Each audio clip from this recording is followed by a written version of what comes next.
So this video is on sigma versus pi bonds. I'm going to show you first how to identify them.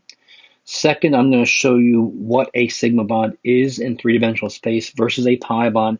And then I'm going to talk about how hybridization is used in the formation of the three-dimensional molecular structures and is only found in sigma bonds but never in pi bonds. Okay, so here we go. Sigma bonds and pi bond IDing is super easy. Okay, if something has a single bond is always a sigma. That's the first bond that forms if it's a covalent bond. If there's a second or a third bond, it's a pi bond, right? So if you look at this molecule right here, this first bond here is sigma. This is a sigma. These other two are pi bonds right here. So the second and third bond and a triple bond is a pi bond. This is a sigma. This is a sigma. One of these two bonds is a sigma. This is a sigma, and this is a sigma. So I can simply add them up. 1, 2, 3, 4, 5, 6, 7. I have 7 sigma bonds in this molecule, and I've got 1, 2, 3 pi bonds. That's all there is to it. In a water molecule, there are only sigma bonds, so there are 2. Try to draw the 2 and the sigma symbol at the same time. There's 2 sigma bonds. For the carbon dioxide molecule, right, there's a sigma bond and a sigma bond. So there are 2 sigma bonds, and then the second bonds are pi bonds. So there's 2 pi bonds. Now, what is the difference between the pi bonds? Well, it has to do with what a covalent bond is. Well, what is a covalent bond? Well, a covalent bond is an orbital. It's a pair of electrons within one orbital being shared by 2 atoms. That's all it really is. And what that means is, like all orbitals, it can only occupy a certain space in a three-dimensional space.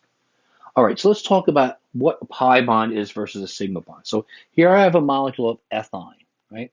Ethine has a sigma bond here, a sigma bond here, but in the middle it's got a triple bond. And that means it's got 1 sigma bond and it's got 2 pi bonds. And they can't all occupy the same three-dimensional space, right? So the first bond, the sigma bond, is the one that's in the middle right here. Right? This is the lowest energy spot, the most stable spot to have a bond, right smack between the 2 atoms. So this bond is a sigma bond. We're going to find later that's going to be formed from a hybridized orbital. We'll get to that in the next slide. But the pi bonds, the 2 others, they're formed from p orbitals. And the reason why that can happen, why that makes sense, is because since there's 2 electrons in this orbital right here, you can't put any more electrons in that space. So where could you put the electrons between the 2 atoms? Well, you can't really put them directly in between, but think about what a p orbital is. Now, I didn't spend a lot of time talking about this. S orbitals tend to be shaped like a sphere. That's how I always remember it. The p orbitals are on the x, the y, and the z axis. So this would be this is a px orbital. Notice it has 2 lobes, right? So it's got a lobe here and a lobe here. And this is where the nucleus is in the end, right? And this is your py orbital. It's on your y-axis. And there'd be a third one, right, for pz. And that would be coming out of the board and behind the board. But I'm not going to try to draw the pz because I don't have a three-dimensional space right now in which you could actually see it. But I hope you can at least visualize that. So what is the pi bond?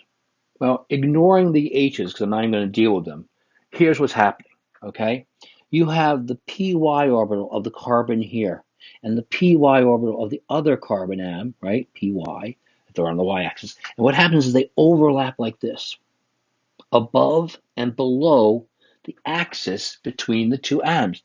And that's essentially the first pi bond. So the overlapping of the 2 py orbitals, that's pi bond number 1. Pi bond number 2, I'm going to have a tough time drawing because pi bond number 2 is going to be, right, between the 2 pz orbitals. Now, I'm not going to draw that because pz, well, I'm going to draw it, but it's going to make my whole diagram look yucky. One of the pz orbitals is sticking out of the board from here, going right towards your eyeballs, and one's behind it. Okay, so right over here, okay, in front of the sigma bond, there's a pi bond here. And it's both in front of and behind the molecule.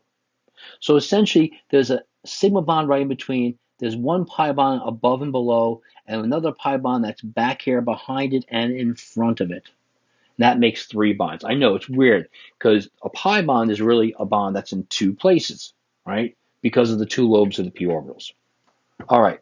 The bottom line is you just have to identify. They're never going to ask you to explain it, but in order for me to explain hybridization, I had to explain what a pi bond was. So I talked about why sigma bonds hybridize.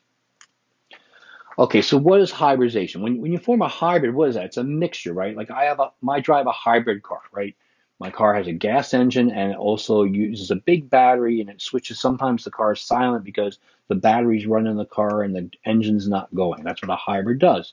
It's like half gas, half electric, you know? It's not quite a Tesla, you know, but it's not a gas guzzler either. It's something in between, a mixture of the two. That's what a hybrid orbital is. A hybrid orbital is a mixture of orbitals. And the reason why this happens is, well, basically it's a way to explain the shapes of the molecules. If you think about this, right, in this molecule of CH4, right, CH4 is this. It has 4 single bonds, right? Now, while I'm drawing it like this, like they're at 90-degree angles, the reality is the angle is 109.5 degrees. And we got that from other experimentation that we know what those angles are. We can use X-ray diffraction to figure out what the shapes of the molecules are. And so real experimentation has borne this out, that the atoms are arranged in this pattern. Well, how could they do that? They can't do it with p orbitals because they're at 90-degree angles to each other. So the explanation is, and again, they're never going to ask you to explain this on an AP exam. They just want you to idea it, right? They're going to say that there's 4 hybrid orbitals. They're going to say to make this arrangement of 4 domains, an s orbital and 3 pi orbitals hybridize, forming 4 sp3 hybrid orbitals, each of which is at a 109.5 degree angle. So it's kind of like they squished together and now they're arranged differently than they were in the electron configurations. Now the good thing is whenever something has 4 domains, it always has sp3 hybridization. So even in a water molecule, this is believe it or not water right here, okay, where the angle is 109.5 degrees, okay, to get this arrangement of domains, these 2 pairs of lone pairs of electrons and these 2 sigma bonds had to form hybrid orbitals. So those 2 electrons are now in hybrid orbitals. They're all in sp3 hybrid orbitals. Now the good thing is, if there's 4 domains, it's sp3. You can memorize it, and I have no problem with that. Okay, if there are 2 domains, right, like in BEF2, okay, then the hybridization will be S and P. It means that 2 orbitals have hybridized to form sp hybrid orbitals. Memorize it. 2 domains, sp. Be careful. You see something like carbon dioxide. Now, again, I'm not talking about what's happening around the oxygen atoms. I'm actually going to do that really quickly because I think we can sneak that in. Around the carbon atom, right, you have 2 pi bonds, and really you have only 2 sigma bonds. But the good thing is there's 2 domains around the carbon. That means it's sp hybridization. Around the oxygen, there's 1 domain, 2 domains, 3 domains. 3 domains is going to be sp2. So let's talk about 3 domains here, right? Around this boron right here, there are 3 domains. That's going to be an s and 2 p orbitals hybridizing.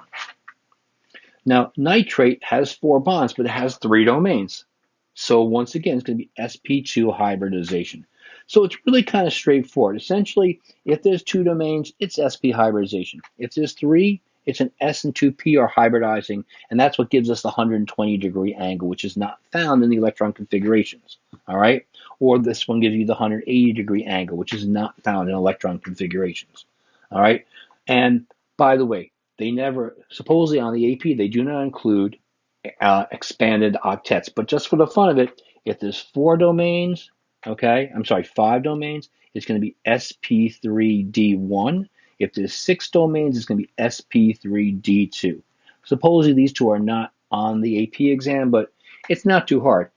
2 domains, sp. 3 domains, sp2. 4 domains, sp3. 5 domains, sp3d1, sp3d2. It's a really easy pattern. Just remember what the sigma and pi bonds are, and you should be good to go.